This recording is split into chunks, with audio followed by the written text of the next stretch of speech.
उंच डोंगरावर जंगलात लपलेलं हे मंदिर. मंदिराच्या पोटात दडलेली ही खोल विहीर प्राचीन वास्तुशास्त्राचं एक उत्तम उदाहरण. कोल्हापुरात असूनही हिमालयात असल्याची अनुभूती देणारं हे विलक्षण ठिकाण आपल्याला स्वर्गप्राप्तीचा आनंद दिल्याशिवाय राहत नाही. हाय, हॅलो, नमस्कार, गुड मॉर्निंग सर्वांना. आजचा दिवस तुम्हा सर्वांना खूप खूप आनंदाचा जाऊ देत. आज सकाळी मी खूप लवकर उठले कारण की मला आवरायचं होतं आणि या दोघांचा स्वयंपाक वगैरे बनवायचा होता.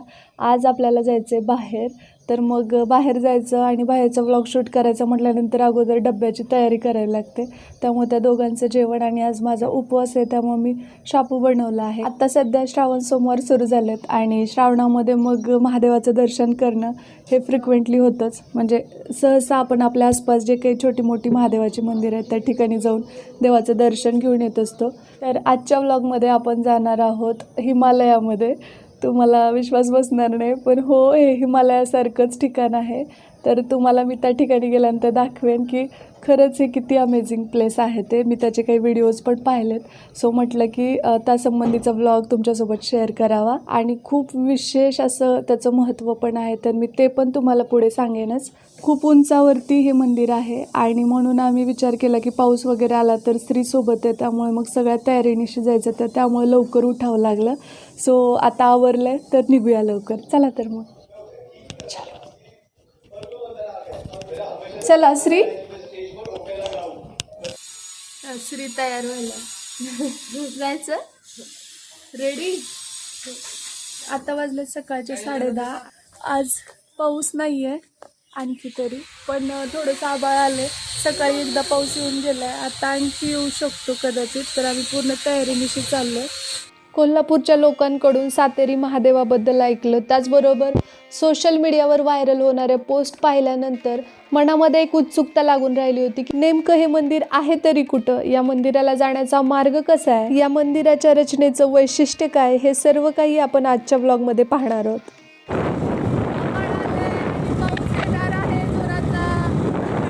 कोल्हापूरपासून पश्चिमेला अंदाजे 25 किलोमीटर अंतरावर उंच टेकडीवर हे महादेवाचं मंदिर आहे. आमशी गाव संपल्यानंतर या मंदिराच्या मुख्य रस्त्याला आपण लागतो. या रस्त्याच्या वळणावरती पायथ्याला सातेरीचं मंदिर लागतं. जाणून घेऊया इथल्या ग्रामस्थांकडून सातेरी मंदिराबद्दल. सत्यासरांचा उगम झालेला आहे, त्यामुळं याला सातेरी म्हणतात. असं का? हे तर महादेवाचं म्हणून कोण ओळखत नाही, जास्त करून सातेरीचं म्हणून ओळखतात. होय. चला सातेरीला जाऊया. आणि सातेरी महादेव म्हणतात. सातेरी महादेव तिच्याजवळच जाणार ना महादेव. होय होय. थँक्यू. मुदलात उगम पहिला आहे आणि नंतर मग महादेवाचा. असं का? महादेवाचं स्थान म्हणजे पहिल्यांदाच आहे तिथं, तेवढं प्रचलित नव्हतं, कोण जात नव्हतं तिथं. आणि इथं कसं कायम स्वरूपी लोक म्हणजे की बाबा कार्यक्रम असू दे काय बी असू दे सगळं व्हायचं. अच्छा. वर नव्हतं, त्यामुळं सातेरी म्हणतात. बर. तर या इथे माझ्या मागच्या बाजूला तुम्हाला दिसत असेल हे सातेरी देवीचं मंदिर आहे. म्हणजे इथं 7 देव्या आहेत ज्या की कुमारिका होत्या. त्याची आख्यायिका काय आहे ते मी तुम्हाला नंतर डिटेलमध्ये सांगेनच. आणि साती आसरा त्याचं मंदिर इथं आहे, तर म्हणून याला नाव पडलेलं आहे सातेरी महादेव, कारण खाली 7 देवींचं मंदिर आहे आणि वरती महादेव आहे, म्हणून सातेरी महादेव. तर चला तर मग दर्शन घेऊया. सातेरी मंदिर अतिशय प्राचीन, कमालीची शांतता असणारं आणि साधं बांधकाम असणारं मंदिर आहे. या ठिकाणी 7 देवींच्या मूर्त्या आहेत. या मंदिराची अशी आख्यायिका सांगितली जाते की आमशी गावच्या पाटलाला 7 मुली होत्या आणि त्या 7 मुली आहेत म्हणून त्यांची खूप अवहेलना केली जायची. त्या त्रासाला कंटाळून त्या 7 मुली अदृश्य झाल्या आणि या ठिकाणी त्या प्रकटल्या आणि या 7 मुलींना आसरा दिला म्हणून हे ठिकाण साती आसरा किंवा मग सातेरी म्हणून ओळखलं जातं. त्याचबरोबर या मंदिराविषयी आणखी एक आख्यायिका अशी सांगितली जाते की कोणा एका गावामध्ये दरोडेखोराने दरोडा घातला म्हणून त्याला या मंदिरात आणून चपलीने स्वतःला मारून घेण्याची शिक्षा सुनावली होती. आणि तेव्हापासून आजपर्यंत भक्त आपल्या जाण अजाण पापाचं क्षालन म्हणून, प्रायश्चित्त म्हणून या ठिकाणी कातड्याची चपली वाहतात आणि स्वतःला गालात मारून घेतात. त्यामुळे इथे कातड्याचे जोडे वाहण्याचा मान आहे असं आम्हाला इथले ग्रामस्थ सांगत होते. कातड्याच्या चपला वाहण्याचा मान आहे. यानंतर आपण वळणावळणाच्या रस्त्याने सुंदर असा घाट पार करत पुढे जायला निघतो. महादेव मंदिराकडे जाणारा बराचसा रस्ता चांगला असला तरी काही रस्ता खडकाळ आणि मुरुमाचा आहे, त्यामुळे थोडासा त्रास होऊ शकतो. कच्चा रस्ता. करवीर तालुक्यातलं शेवटचं टोक असं सुद्धा या मंदिराला म्हटलं जातं. मंदिराकडे जाणारा हा रस्ता वळणावळणाचा असून ढगामधून आपण जातोय की काय असं क्षणभर वाटू लागतं.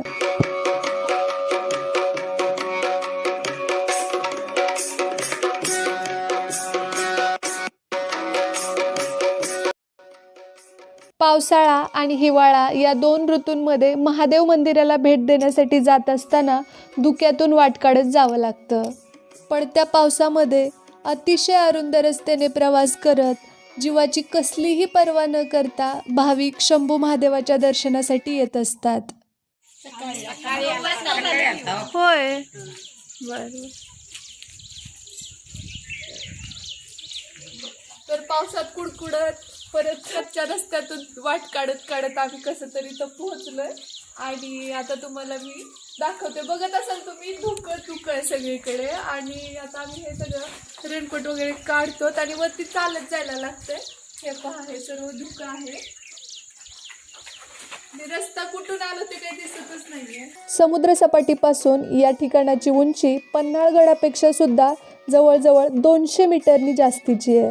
या ठिकाणी आल्यानंतर सर्वात पहिल्यांदा डोळ्यांना दिसतो तो विशालकाय असा नंदी. मंदिराच्या बाहेर एकाच दगडात कोरलेला नंदी हे इथलं वैशिष्ट्य आहे.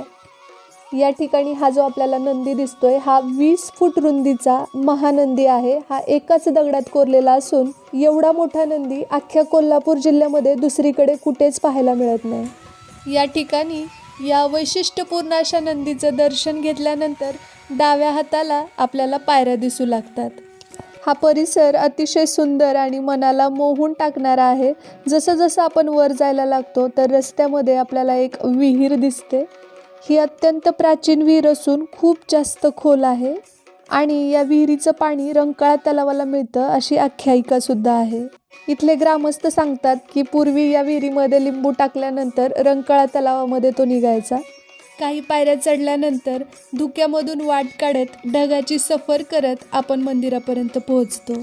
हा सुंदर नजारा पर्यटकांना भुरळ घातल्याशिवाय राहत नाही. आमशी येथल्या श्री क्षेत्र शंभू महादेव चॅरिटेबल ट्रस्टच्या वतीनं महाशिवरात्रीला या ठिकाणी खूप मोठी यात्रा असते. त्याचबरोबर श्रावणातल्या सोमवारी आणि इतर सोमवारीसुद्धा या ठिकाणी भाविक मोठ्या संख्येनं गर्दी करतात. महाशिवरात्रीला असणारी यात्रा या ठिकाणी 3 दिवस चालते. त्या यात्रेला आमशीतून पालखीची सुरुवात होते. बीडशेड या ठिकाणी उभा रिंगण सोहळा होतो आणि त्यानंतर महादेव मंदिराच्या पायथ्याशी गोल रिंगण सोहळा अगदी दिमाखात साजरा होतो. अशा प्रकारे अनेकविध कार्यक्रम या ठिकाणी पार पडतात. श्री क्षेत्र शंभू महादेव देवस्थान चॅरिटेबल ट्रस्टच्या वतीनं येथे महाशिवरात्रीला मोठी यात्रा तर भरतेच, त्याबरोबर एरवी सोमवारीसुद्धा या ठिकाणी महाप्रसादाचा कार्यक्रम असतो. तसं पाहिलं तर कोल्हापूरला नैसर्गिक सौंदर्याचा वारसाच लाभलेला आहे. पण हे प्राचीन पांडवकालीन सुंदर असं मंदिर कोल्हापूरच्या नैसर्गिक सौंदर्यामध्ये आणखी जास्तीची भर घालतं. लेण्यांच्या स्वरूपात असलेलं हे मंदिर अत्यंत सुंदर आणि देखणं आहे.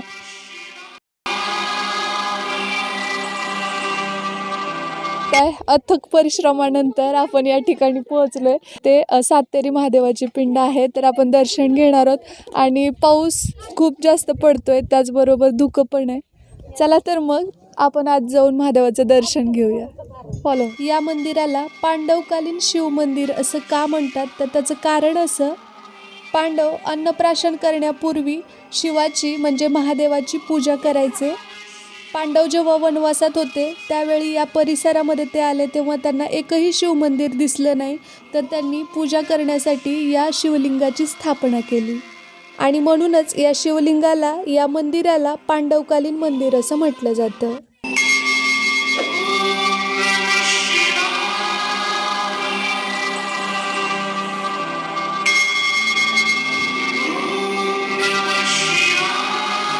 खूप गर्दी होणार इथं.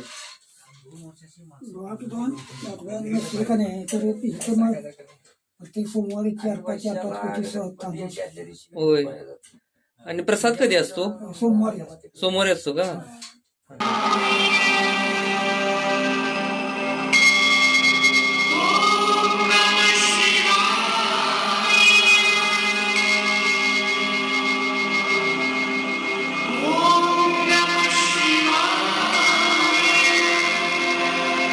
आपण आता सातेरी महादेवाच्या इथं आलोय आणि इथे एक आजोबा आपल्याला भेटलेत जे इथले जवळपासचेच आहेत, तर ते आपल्याला थोडक्यात माहिती सांगतील या मंदिराविषयी.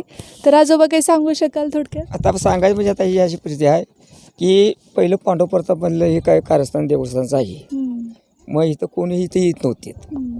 मग 20 वर्षे झाली. हा, 20 वर्षापासून आम्ही इथं रूढ पडीत आता पातूर इथं चालू केलं. होय. पहिली खाली तिथे यात्रा भरवी होतो. हा, इथं पाण्याची सोय नव्हती, लाईटीची सोय नव्हती, कशाची सोय काय अजिबात काय नव्हतं. हा, हा, मग त्यावर आम्ही आता याऱ्या लाईट आली, हा, इथं बोर मारलं पाठीमागं, हा, हा. इथं हाल दोन, इथं नरके साहेबांनी एक बांधला, इथं पुंडलिक पट्टाने एक बांधला. होय. असं करून हाल दोन बांधल्यानंतर इथं सुविधी गेली. आता प्रत्येक सोमवारी हा. 4.5 पोती तांदूळ शिजत होतं. हो का? होय. अरे बापरे. मग आता काय झालं, या लॉकडाऊनच्या कारण आता 2 वर्षाची प्रसाद कमी करतोय आपला. हा, तेवढं एक 100 माणसाचं जेवण करायचं, हा, निवड दाखवायचं, ती जर पहिल्या पंक्तीला बसली ती हा, वाढायची आपलं बंद करायचं. हा.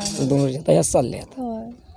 आणि इथं देवीचं पण मंदिर आहे, सातेरी सा- महादेवाचं हा, नाव हे- काय आहे मग? हे महादेवाचं मंदिर हा, आणि हे तर खाली पुढे इथं सातेरी मंदिर आहे. असं का? म्हणजे सातेरी म्हणजे काय काय आहे नेमकं? त्यावेळेची की अशी माणसं म्हणतेली सांगतो की 7 जणी बाया एका महिला मुली होत्या. हा, त्यांची काही ती पोटो भरत नव्हती, काय नव्हती. तिनं डोंगरात घेऊन येत आला इकडे जळणाला जाऊया म्हणून. हा, आणि ते ह्या जंगलात तिथं त्याला जंगल सगळं किर होतं हा, हा, आणि ते जंगलात त्यांनी सोडले हा. आणि ते घरला निघून गेला. अच्छा. त्या जागेवर तिथे त्या गुप्त झाल्या म्हणजे सातेरी मंदिर प्रसाद. हो, सातेरी मंदिर हा. असं का? होय. बर बर, धन्यवाद काका. धन्यवाद. ठिकाणी एक दादा आहेत, तर त्यांना इथलं थोडंसं माहिती आहे, तर आपण विचारूया. तर दादा थोडक्यात सांगणार का या जागेवर, ठीक आहे, म्हणजे प्लेस विषयी? नक्कीच. म्हणजे आम्ही ते प्रत्येक वर्षातून 4-5 वेळा येतोच. हा, म्हणजे श्रावण सोमवार येते, त्यानंतर प्रत्येक सोमवारी इथं महाप्रसाद असतोच. अच्छा. आणि शिवरात्रीला इथे मोठ्या प्रमाणामध्ये यात्रा भरली जाते. हा, आणि इथला जो इथला जो नजारा आहे हा, एकदम नयनरम्य आहे. तेच ना, म्हणजे तुम्ही आल्यानंतर इथे इतकं फील करणार नाही, तिथे स्वर्गात सुद्धा इथे फील होत नाही, इथे नक्की होणार. तेच ना, पूर्ण त्यासोबत- धुकं आणि हो, हो, वेगळंच नक्कीच. एन्व्हायरमेंट आहे. त्यानंतर रात्री संध्याकाळी 6च्या दरम्यान आला तुम्ही हा. इथं सनसेट पॉईंट बघण्यासारखं आहे. हो काय? हा, रात्री तुम्ही संध्याकाळी 6 वाजता या कधी पण. सनसेट दिसतो का अशा हो environment? नक्कीच. तुम्ही फोटो काढताना सुद्धा अगदी हा. सूर्याला हातात घेतल्यासारखं काय हो का? एकदम मस्त इथं. कारण तुम्ही इथून बघितलं नाही काय सूर्य मावळताना हा. इथे अतिशय उत्कृष्ट दिसतं ना तुम्हाला, मस्त. हो का? त्यासोबत संध्याकाळी सकाळी मॉर्निंगला पण हा. जर तुम्ही आला हा. तर एकदम असं ढग दिसे खालीच ना, हा, असे ढग वातरलेले म्हणजे दिसणार. ढग असे हो. तरंगतात असं असं- फील येतो. असं feel होतं. अच्छा. आणि खरंच येण्यासारखं प्रत्येकाने तर आवर्जून यावं असं ठिकाण आहे. आणि मला तर प्रत्येकाने इथं आल्यानंतर कोल्हापूरला नंतर एकदा अवश्य भेट द्यावीच. होय. आणि इकडे येणारा प्रत्येक माणूस परत आणखी आणि एकदा एकदा- येतो. आणखीन हा, मध्ये इच्छा होती की आणखीन एकदा जावं. हो का? आपण एकदा आल्यानंतर असं वाटतं की सगळ्या फॅमिली म्हणजे आपण पहिल्यांदाच आले काय होय. हा, असं का? नेक्स्ट टाइम येणार तुम्ही? नेक्स्ट टाइम येणार. आता येताना चाललं होतं. फ्रेंड सोबत आले, नेक्स्ट टाइम आमच्या आता घरातल्या येताना family चाललं सोबत होतं की सगळ्यांना येणार. सगळ्यांना नंतर घेऊन जाऊ. हिमालयात गेल्यासारखं. हो ना, म्हणजे असं थोडक्यात आपण असं म्हणू शकतो की कोल्हापूरचं हिमालयच आहे. मलाच हे. आहे. आणि हे मंदिर महाराष्ट्रात दुसरं प्लेस नाही. हो, हा, आणि तसं नाही. पांडवकालीन मंदिर आहे हे. हा, थँक्यू सो मच. धन्यवाद. जंगलच होतो. टीव्हीवर नाही, युट्यूबवर.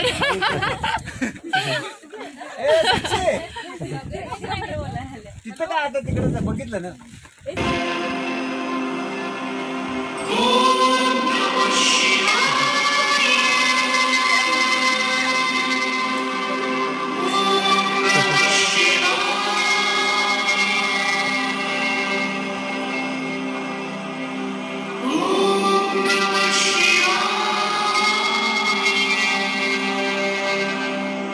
आध्यात्मिक आणि पर्यटनाच्या दृष्टिकोनातून जर पाहिलं तर नैसर्गिक सौंदर्याने हे ठिकाण अक्षरशः नटलेलं आहे. पार्वतीचं मंदिर आहे. काका इथं काय आहे? हे पार्वतीचं मंदिर आहे, आतमध्ये आहे का? आतमध्ये आहे. होय.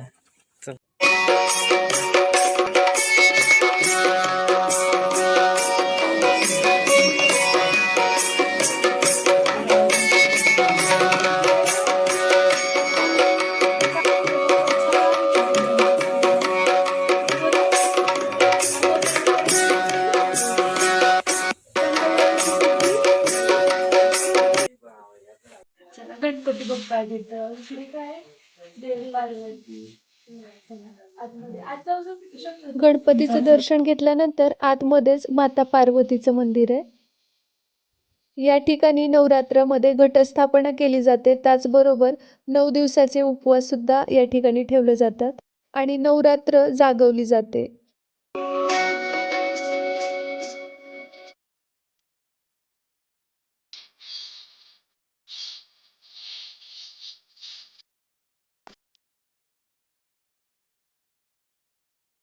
आता 8 दिवस नव्हता, आज सुरू झाला. हे ठिकाण शहरी भागापासून दूर असल्या कारणानं या इथे प्रदूषणाचा लवलेश सुद्धा पाहायला मिळत नाही. इथली हवा शुद्ध, प्रदूषणमुक्त आणि आल्हाददायक आहे. त्यामुळे आपोआपच तुम्हाला उत्साह निर्माण झाल्यासारखं वाटेल.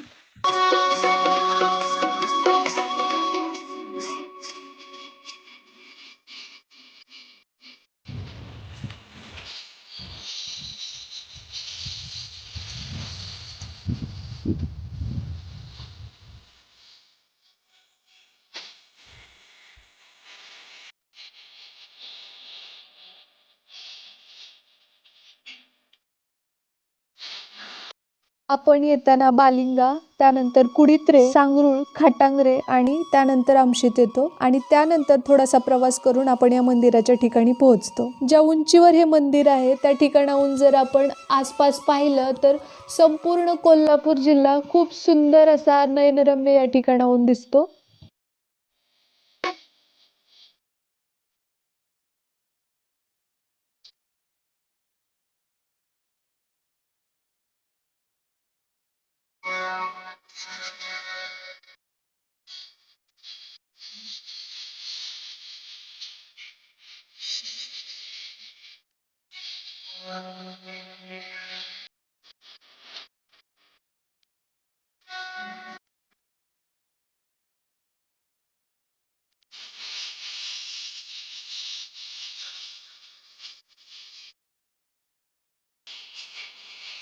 अगदी कडाक्याच्या उन्हाळ्यात सुद्धा या ठिकाणी थंडावा कायम असतो.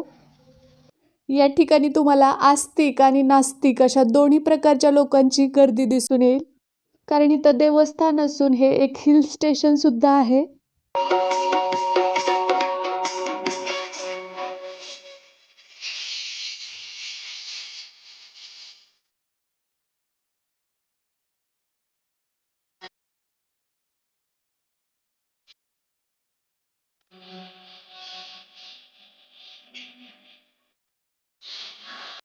जर तुम्ही भविष्यात कधी कोल्हापूरला काही कारणानिमित्त आलात तर आवर्जून या ठिकाणाला भेट द्या. आणि जर तुम्ही कोल्हापूरमध्ये किंवा कोल्हापूरच्या आसपास राहत असाल आणि अद्यापही या ठिकाणाला भेट दिलेली नसेल तर तुम्ही खूप मोठ्या स्वर्गसुखापासून वंचित आहात. आय होप तुम्ही पाहू शकत असाल हे ढग आहेत. कॅन यू बिलीव्ह दिस? मला कमेंट बॉक्समध्ये कमेंट करून नक्की सांगा हे ठिकाण तुम्हाला कसं वाटलं ते.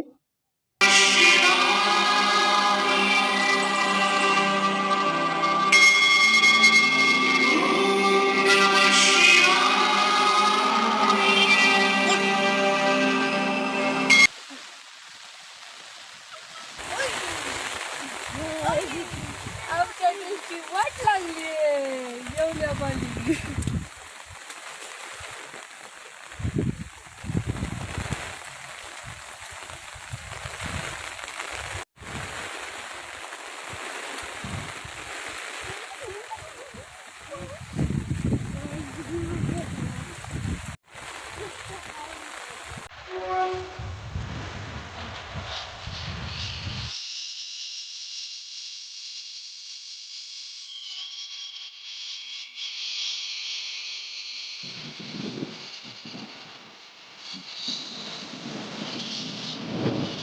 तर तुम्ही बघू शकताय खूप जास्त मोठा पाऊस आलाय आणि त्यामुळे मग तितकं क्लिअर दाखवू शकत नाही खालची बाजू वगैरे.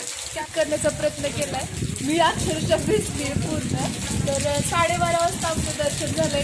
घरातून आम्ही 10:30ला निघालो होतो आणि 12:30 वाजले आम्हाला. तरी पण रस्त्यात थांबत आलोय आणि आता इथं पण खूप जोराचा पाऊस चालू आहे. तर बघूया आता पाऊस केव्हा उघडतोय, मग त्यानंतर आम्ही पुढे जाणार. तर तोपर्यंत थोडंसं खाऊन घेतो आम्ही.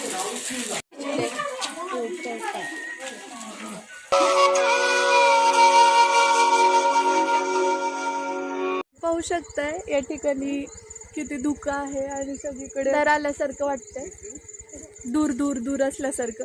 तर आता आम्ही निघतोय कारण पाऊस थोडासा कमी झालाय तोपर्यंत, कारण दिवसभर पाऊस चालूच असतो इथं. तर चला तर मग आता घरी जाऊ.